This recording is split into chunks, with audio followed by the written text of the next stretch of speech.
ठीक है, एक बारी जल्दी से पढ़ के बता दे। ध्रुव पढ़ दे यार पहला question. Yes, sir. Let fx be a continuously differentiable function on the interval 0 to infinity such that f of 1 is 2. Then find the limit of t tending to x, t की power 10 fx minus x की power 10 ft upon t power 9 minus x power 9 equal to 1 for each x greater than 0 and for all x greater than 0 fx equal to. चलो, अब limits तो सबने solve किया हुआ ना? Chitraksha solve किया था? ये एक क्वेश्चन था ना, एक्स की power x square f x into minus a square f x upon x square minus a square limit x tends to a. ये सर। उसी टाइप का ये, थोड़ा सा देखते हैं इसको सॉल्व कैसे करेंगे। देखो बच्चे, मेरे पास टी की power 10 f x minus x की power 10 f of t upon t की पावर 9 माइनस एक्स की पावर 9 इज इक्वल्स टू 1 दे रखा। अब थोड़ा सा सोच समझ के करते हैं। इसमें ये देखते हैं एक बारी। देखो बच्चे, limit t tends to x है, ठीक है ना? तो इसका मतलब एल हॉस्पिटल रूल वैलिड है कि नहीं है? बताओ। वैलिड है सर। वैलिड क्यों है? क्योंकि 0/0 की फॉर्म बन रही है। आप डिफरेंशिएट किसके रिस्पेक्ट में करते हैं? जैसे कहीं भी लिमिट लिखी लिखी होती है तो लिमिट एक्स टेंड्स टू 0, तो विद रिस्पेक्ट टू एक्स करते हैं ना, तो यहाँ पे किसके रिस्पेक्ट में करेंगे? विद रिस्पेक्ट टू टी के टी। रिस्पेक्ट में करेंगे।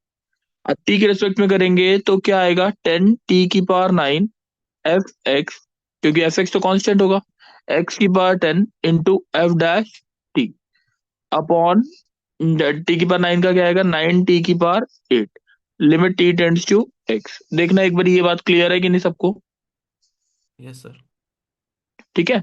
अब यहाँ पे आ गया 10 t की power 9 limit t tends to x. अगर मैं टी टेंड्स टू एक्स डाल दूं इसमें, तो मेरे पास क्या बनेगा? 10 x की power 9 into F x minus x की power 10 into f dash x upon 9 x की पावर 8 इज इक्वल्स टू 1। ये बात क्लियर है? Yes sir. ठीक है। अब x की पावर 8 x की पावर 8 दोनों ऊपर नीचे कैंसिल हो जाएंगे, तो आपके पास क्या आएगा? 10 x की power 10 x f x minus x की power x square f dash x whole divide by आपका आया 9 इज इक्वल्स टू आपका 1। यही आएगा ना? अतुल्य, बात समझ आ गई है? Yes sir. अच्छा, अब थोड़ा सा एक बार देखते हैं, एफ डैश एक्स को d y by d x ही लिख देते हैं, ताकि हमारी डिफरेंशियल इक्वेशन बन जाए। 10 x y minus x square d y by d x is equals to 9। ये बात क्लियर है अतुल्य? Yes sir. यहाँ पे आ गया x square d y by d x minus 10 x y is equals to -9। अब मैं इसमें एक्स स्क्वायर से डिवाइड कर रहा हूँ। D y by d x -10 x y divide by x square is equals to -9/x square. यानी you get the equation d y by d x is -10 y/x is equals to -9/x square. ये बात clear है Atulya? Yes sir. अब बस simple सी बात देखते हैं। ये इक्वेशन इस फॉर्म की हो गई, d y by d x plus p y is equals to q. P जो हो गया वो -10/x हो गया, क्यू जो हो गया -9/x स्क्वायर हो गया। ठीक है। अब इसका इंटीग्रेटिंग फैक्टर जो होता था वो होता था आपका e की power p dx -10/x dx। तो ये आ गया e की power -10 log x which is equals to x की पावर -10। ये कोई डाउट तो नहीं? ठीक है। अब इसका सॉल्यूशन जो होता था इस इक्वेशन का, ये होता था integrating factor into y is equals to integrating factor into q dx plus c। Integrating factor कितना हो गया? x की power -10 into y integrating factor x की पावर -10 इंटू -10/x², यही आ रहा ना, क्यू dx प्लस सी। तो ये आ गया x⁻−10 into y is equal to -9 बाहर, x⁻−12 है dx प्लस सी। तो ये हो गया x⁻−10 into y is equal to -9 x⁻−11 plus c, यानी 9/11 प्लस सी, वाई अपॉन x⁻10। अब बेसिकली करना क्या है इसमें, y क्या है, एफ एक्स है। y जो हो गया वो एफ एक्स हो गया, f x is equal to कितना हो गया, 9/एक्स आ गया, प्लस सी इंटू x⁻10 आ गया शायद। हाँ, अब c की वैल्यू निकालने के लिए f1 इक्वल्स टू 2 दे रखा है, यानी x की वैल्यू 1 दे रखी है, तो x की वैल्यू 1 और f1 की वैल्यू 2 दे रखी है, तो 2 इज इक्वल्स टू 9/1 प्लस सी कितना, सी सी इज इक्वल्स टू -7। ये आ रहा है, कहीं पे कुछ गलती की है क्या? मैंने एक मिनट, जो मैंने कहीं पे 11 नहीं लिखा शायद, तो ये वाला 11 है ना, 9/11 आएगा। 9/11 11। आएगा, 9/11 आ गया। तो ये कितना आ गया हमारा, सी कितना आ गया, 2 - 9/11 कितना हो गया, 22 - 9 कितना, 13। ठीक है, 13/11। तो इक्वेशन बन गई f x is equals to आपकी 9/11 एक्स, नीचे ही एक्स है, और प्लस सी की वैल्यू 13/11 x⁻10। कौन सी इक्वेशन मैच हो गई, कौन सा पार्ट मैच हो गया, बी सेकंड वाला। ऑप्शन मैच हो गया ना शायद। Yes sir. ठीक है, बात क्लियर हो गई। Yes sir. ठीक है, किसी अतुल्य डाउट है, अतुल्य यहाँ पे डाउट आया होगा क्योंकि तो 11th में है, यहाँ पे डाउट आया होगा, यहाँ से यहाँ पे। ठीक है, अतुल्य बात क्लियर हो गई। सर। ठीक है, जितना हो सकता है उतना समझने की कोशिश कर, ठीक है ना, उसके बाद देखते हैं। ठीक है, अच्छा अब एक बारी सेकंड क्वेश्चन पढ़ेंगे, सेकंड क्वेश्चन पढ़ो एक बारी, अतुल्य पढ़े जल्दी से। A student appears from a quiz consisting of only true-false type questions and answer all the questions. The student knows the answer of some hmm, questions and guesses the answer of the remaining questions. Whenever the student knows the answer of the question, he gives the correct answer. Assume that the probability of the पढ़ता जाओ student पढ़ता जाओ। assuming that the probability of the student giving the correct answer for a question, given that he has guessed it, it is 1 by 2. Guess date.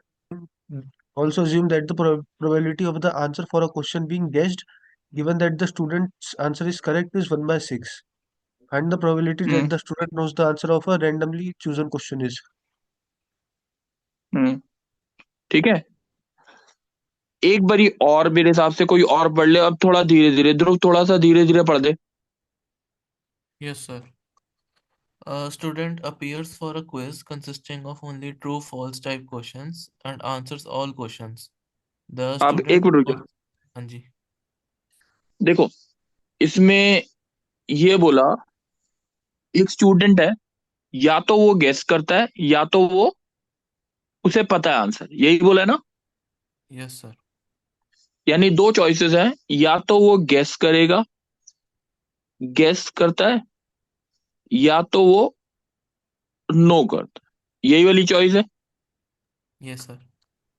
ठीक है, या तो वो, उसको पता है पहले से आंसर, या तो वो गेस करता है। अच्छा, उसके बाद क्या बोला है, यहां तक बात क्लियर हो गई। Yes sir. ठीक है, अब whenever the student knows the answer of a question, जब भी उस बच्चे को आंसर पता है किसी क्वेश्चन का, तो वो आंसर करेक्ट देता है। इसका मतलब ये तो बात फैक्ट है, ठीक है ना। Yes sir. यानी जब उसे answer, he knows the answer, he give the correct answer. ठीक है, यस सर। सही है। अच्छा, अब एज्यूम दैट, यहां से assume that the probability of the student giving the correct answer for a question given that it has given that he has guessed it is 1/2। Atul ने बच्चे ये पढ़ा था ना हमने, ये वाली लाइन एक बार दोबारा पढ़। Assume that the probability of the student giving the correct answer for a question, given that he has guessed it, is 1/2. अच्छा, given giving the correct answer for a question given that he has guessed it. Guessed को हम B मान लेते हैं, guest को क्या मान लिया, बी। और ही नोज द आंसर को हमने, ही नोज द आंसर को हमने ए मान लिया, ठीक है, और इसको क्या मान लिया, बी। बी मान लिया, ठीक है। और गिवन दैट क्या है, गिवन क्या है, अगर उसने गैस करा तो उसके करेक्ट होने की गेस किया, प्रोबेबिलिटी नहीं नहीं नहीं, दोबारा से सुन ले। Assume that the probability of student giving the correct answer, correct answer देने की मैं एक सी और मान लेता हूं करेक्ट आंसर की, सही है। अगर वो गेस करता है, करेक्ट आंसर देता है, यानी करेक्ट देता है, गिवन क्या है, ही गैस किया। गेसेस इट, ये बात समझ आ गई। Probability of giving correct answer given that he has guessed it, ये बात समझ आ गई, यस सर। ठीक है। अतुल्य बात समझ आ गई है, तूने पढ़ रखा है, 12th के लिए प्रोबेबिलिटी पढ़ाई थी तेरे को, Yes, sir. आगे. ठीक है। अब दूसरी लाइन पढ़ा अतुल्य, तेरे को ही समझाने के लिए बता रहा हूँ ये वाला क्वेश्चन, यहां से। Also assume that the probability of the answer for a question being guessed, given that the student's answer is correct, is 1/6. यानी गेस करने और given that the answer is correct is 1/6, ये देखना, ये बात समझ आ गई,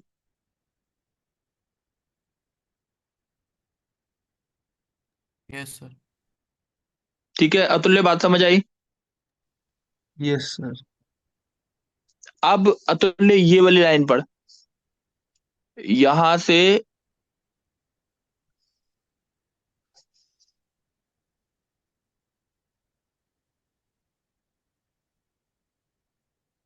पढ़ अतुल्य, कहाँ से देखा नहीं?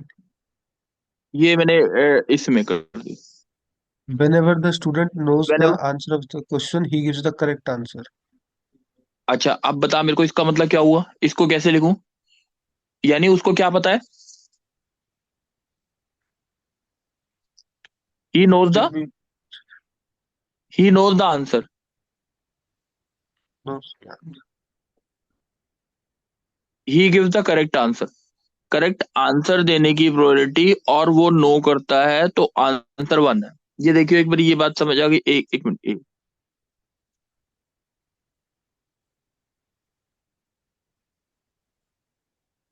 ठीक है। Yes, sir. ठीक है. चल, अब एक और चीज कंडीशन बनाते हैं, या तो उसे गेस करता है या तो वो नो करता है आंसर, उसकी प्रोबेबिलिटी क्या है, 1 होगी, सही है ना। Yes sir.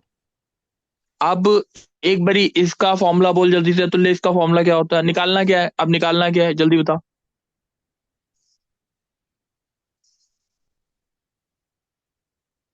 बोल।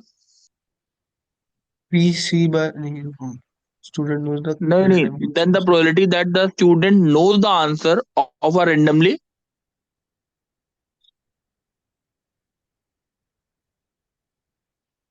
बता जल्दी।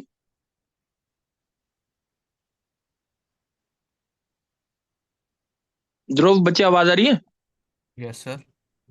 निकालना क्या है, सर सर हमें इसमें निकाल पी ऑफ ए निकालना है। पी ऑफ ए पी निकालना ऑफ ए निकालना है, चलो। अब देखते हैं, एक बारी कुछ करते हैं। अब गैस को हमने कहीं पे, यहाँ पे जी जो लिख दिया ना, गैस को बी लिखना था ना, और जी को हमने बी लिखना था, ये बात क्लियर है।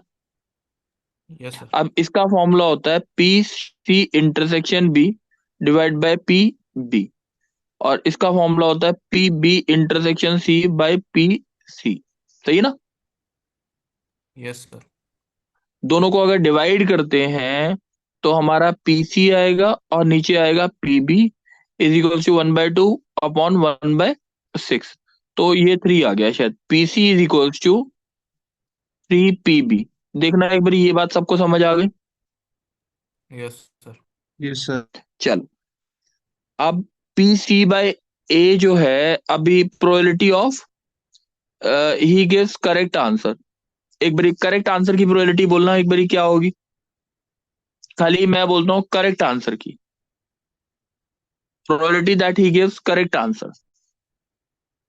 क्वेश्चन समझ आया? Probability that he gives correct answer. Correct answer की प्रोबेबिलिटी क्या होगी, कोई बताएगा? एक बारी मेरे साथ एक बारी चित्राक्ष बोलेगा। Yes sir.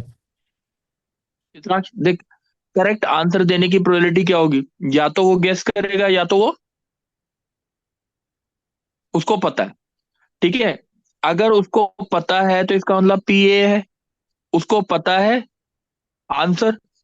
Probability that he mark the answer correct given that he knows the answer. ये बात समझ आ गई? यस और दूसरी चीज क्या हो गई, probability that he guesses. Guess guesses का मतलब बी, और गेस करता है और आंसर करेक्ट हो, गेस करता है आंसर करेक्ट हो। ठीक है, तो ये क्या हो गया, सी बाय डी। बी। ये बात समझ आ गई? यस अब एक बारी जल्दी से बता मेरे को, यहाँ पे पी ए की वैल्यू गिवन है? नहीं, निकालनी है। लेट करेंगे और sir. P c by a की वैल्यू गिवन है? हाँ। Yes sir. पी बी की वैल्यू गिवन है? नहीं गिवन।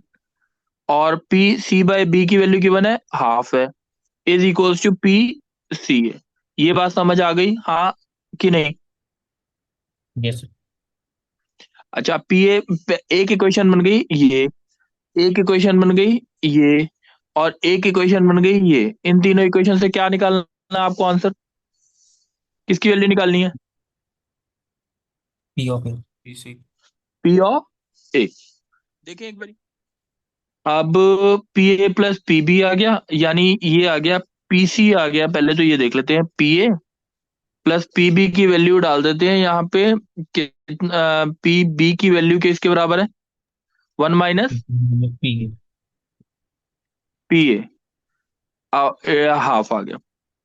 ठीक है, अब यहां से कुछ निकल सकता है, ये बताओ। P a minus p a by two कितना होता है? P a by two plus half is equal to p c. P c कितना है, जल्दी बताओ। P p b. P b कितना है? 1 - पी। यही निकालना है ना, p a by two plus half. ठीक है, सही है कि नहीं? निकल जाएगा आंसर की नहीं?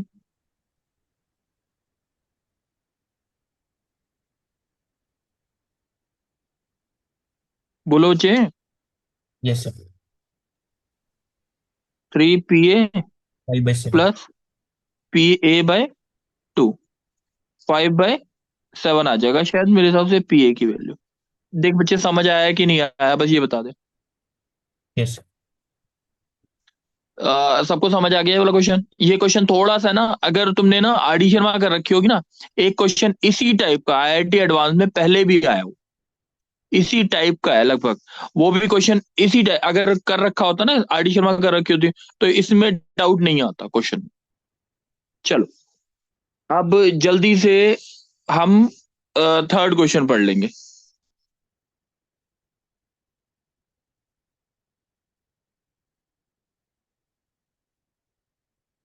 जल्दी से पढ़ दे एक बारी थर्ड क्वेश्चन। कौन पढ़ेगा?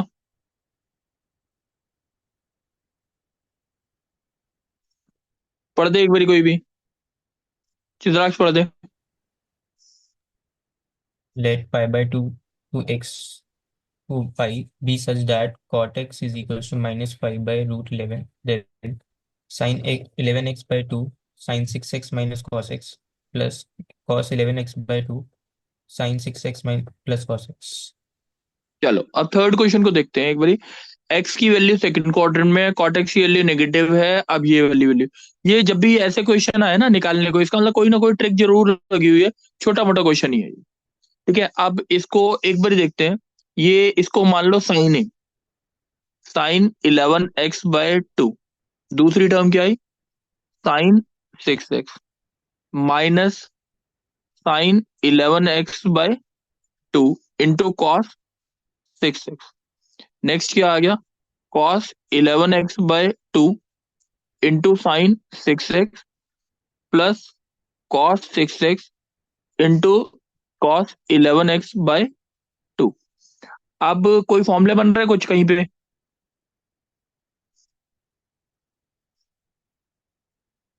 ये क्या हो गया, ये जो अंडरलाइन की है, बता जल्दी चित्र अतुल्य। cos a minus b।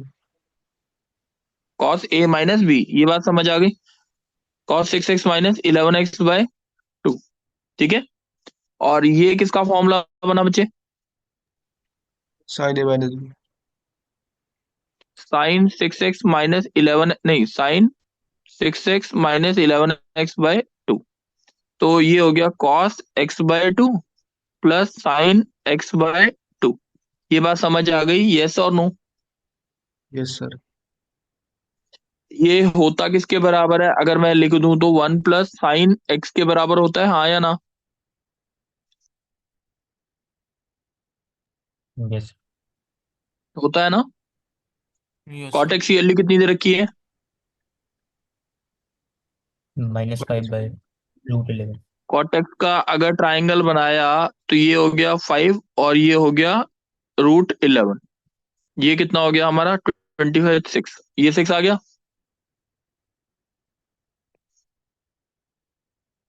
Sine x की वैल्यू हो गई कितनी, √11/6। सही है, पॉजिटिव क्यों लिखी है, फर्स्ट क्वाड्रेंट में आ गया सेकंड x/2। क्वाड्रेंट में आ गया ना। साइन साइन एक्स जो आ गया वो कौन से क्वाड्रेंट में आ गया, फर्स्ट सेकंड क्वाड्रेंट में। 6 प्लस √11 डिवाइड बाय 6। सही है ना।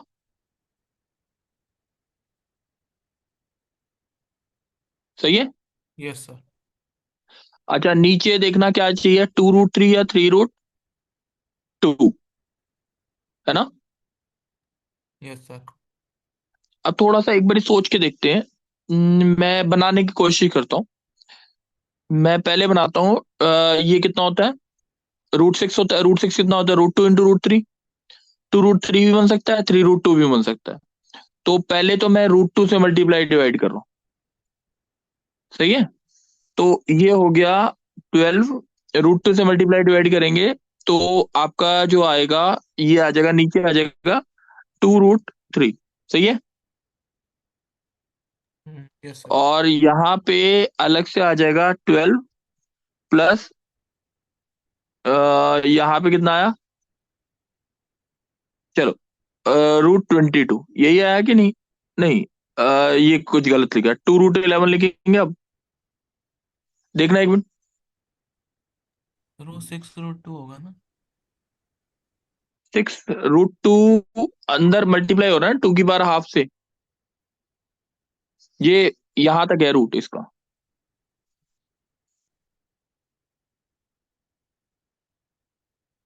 ठीक है, अच्छा अब ये इसको इसको कहीं ना कहीं इसके साथ या इसके साथ मैच करना पड़ेगा, क्योंकि 2√3 अगर लिया, √11 प्लस √1 का होल स्क्वायर देख लो एक बारी। होल स्क्वायर कितना होता है, 11 प्लस 1 प्लस 2√11। ये आ गया 12 प्लस 2√11, यही आ रहा ना। Yes sir. तो बेसिकली ये हो गया √11 प्लस 1 डिवाइड बाय 2√3। मैच हो ही रहा है ना ये वाला आंसर। ठीक है, यस सर। बात समझ आई कि नहीं, अतुल्य बात समझ आ गई। Yes sir. ठीक है, कोई दिक्कत तो नहीं है ना इस क्वेश्चन में अब। No sir. चल अब एक बार जल्दी से ना, ये क्या होता है, फोर्थ क्वेश्चन पढ़ दे अब। Consider the ellipse x square by 9 plus y square by 4 equal to 1. Let S, P, comma Q be a point in the first quadrant such that P square by 9 plus Q square by 4 greater than 1. Two tangents are drawn from S to the ellipse, of which one meet hmm the ellipse at one end point of the minor axis and the other meet the ellipse at point T in the fourth quadrant. Let R be the vertex of the hmm ellipse with a positive x coordinate and O be the center of the ellipse. If area of triangle hmm ORT is 3 by 2, then which of the following is correct? चलो एक बार देखते हैं। Fourth question यहाँ पे मैं दोबारा पढ़ता हूँ। Consider the ellipse x square by 9 y square by 4, ठीक है, s p q be a point in the first quadrant such that this. इससे क्या पता लग रहा है? जो पी क्यू पॉइंट है वो इलिप्स के बाहर लाई कर रहा है। ये बात क्लियर है? Yes sir. ये हो गया 3,0 और ये पॉइंट हो गया 0,2। पी एस पी क्यू ये बाहर कहीं पे लाई कर रहा है यहाँ पे। Two tangents are drawn from S to the ellipse of which one meets the ellipse at one end of the minor axis. अच्छा, one end of the minor axis, सही है, ये बात समझ आ गई। और दूसरा कहाँ पे मीट करता है? Minor at one end of the minor axis and other meet the ellipse at t in the fourth quadrant. अच्छा, यहाँ पे ये पॉइंट टी लिख लेते हैं, ये फोर्थ क्वाड्रेंट में है। Let R be the vertex of the ellipse with positive x coordinate. ये जो पॉइंट है ये this is called as R, ठीक है। O be the centre of the ellipse, O जो है वो सेंटर है, ठीक है। If the area of triangle O R T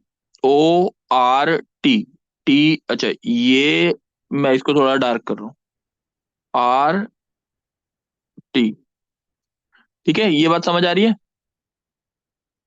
yes sir. ठीक है, तो अब यहाँ पे देखते हैं कि कैसे करना है ये क्वेश्चन, उसको एक बार समझते हैं, ठीक है। चलो, अब मेरे को एक बारी थोड़ा फिगर बड़ा बनाऊं क्या?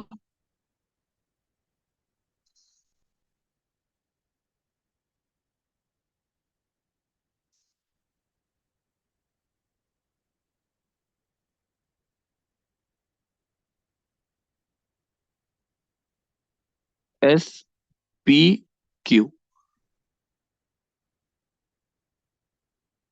यहाँ पे टी, ये पॉइंट आर, ये और ये, ठीक है, ये वाली चीज है। अब निकालना क्या है आपको? ओ आर टी का, देन पी और क्यू की वैल्यू निकालनी है, वो चीज एक बारी देख लेते हैं, समझ लेते हैं एक बारी कैसे ओ आर टी निकालते हैं। चलो एक बारी देखते हैं कैसे करेंगे, वो चीज समझते हैं। देखो बच्चे, अब मेरे पास आया एस जो है वो एक्सटर्नल पॉइंट है एक्स स्क्वायर बाय 9। मेरे को टेंजेंट टेंजेंट की इक्वेशन बता सकते हो कैसे निकाल सकते हैं? ये पॉइंट जो है वो क्या है आपका 0,2। टेंजेंट की इक्वेशन बता सकते हो कैसे निकालनी है? सर टी इक्वल टू 0 लगा देंगे। X x1 y t equal y1 to डाल जीरो, ये वाली इक्वेशन निकलेगी इससे। Yes sir. ये वाली, चलो ये वाली इक्वेशन ही निकाल देते हैं। एक्स स्क्वायर को किससे रिप्लेस करना है? एक्स इंटू जीरो से, तो वाई एक्स इंटू जीरो से बाय 9, वाई को y into 2/4 is equals to 1, y equals to 2 is this equation. ये बात समझ आ गई? Yes sir. Y equals to 2 p q को सेटिस्फाई करेगा, यानी क्यू की वैल्यू क्या हो गई आपकी? 2। तो इससे ये तो समझ आ गया, या तो ए आंसर है या तो बी। बी। ठीक है, अब देखते हैं। अब मेरे को पीटी की अगर इक्वेशन निकालनी है तो मेरे पास पी कॉमा कोऑर्डिनेट है 2 और ये एस। अब मेरे को कोई बताएगा कि इक्वेशन कैसे निकाल सकते हैं ये वाली एस टी की इक्वेशन?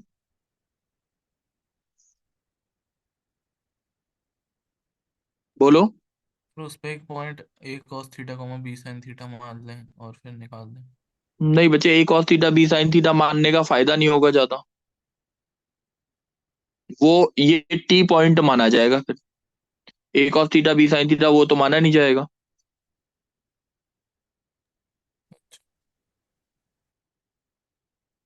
बता तो ले।